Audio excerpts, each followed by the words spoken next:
Need to convert multiple videos without processing each one manually. HandBrake includes a queue that lets you add several videos and process them one after another. In this tutorial, I'll show you how to batch convert videos in HandBrake in 2026. So let's get started. First, launch HandBrake and click Open Source. Select the first video you want to convert and wait for HandBrake to load it. You don't need to encode it immediately. We'll add the video to the queue first. Next, select a preset and configure the output settings you want to use for your videos. Choose the format, video quality, audio options, and output location. Using the same settings across your videos makes batch processing much easier. Once your settings are ready, add the current video to HandBrake's queue instead of starting the encode immediately.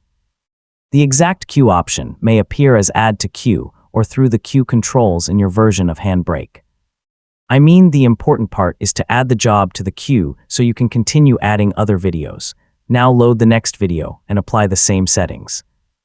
Add it to the queue, then repeat the process for the remaining videos you want to convert. Take a moment to check each output file name so different videos don't accidentally overwrite one another.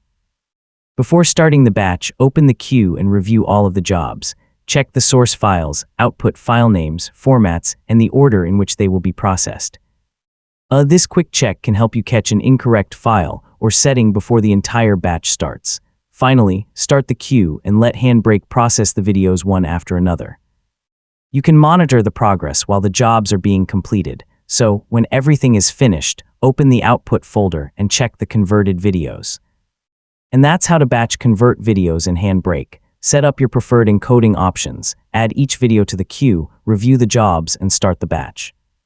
I mean, this can save a lot of time when you have several videos to convert with the same workflow. Thanks for watching, and I'll see you in the next tutorial.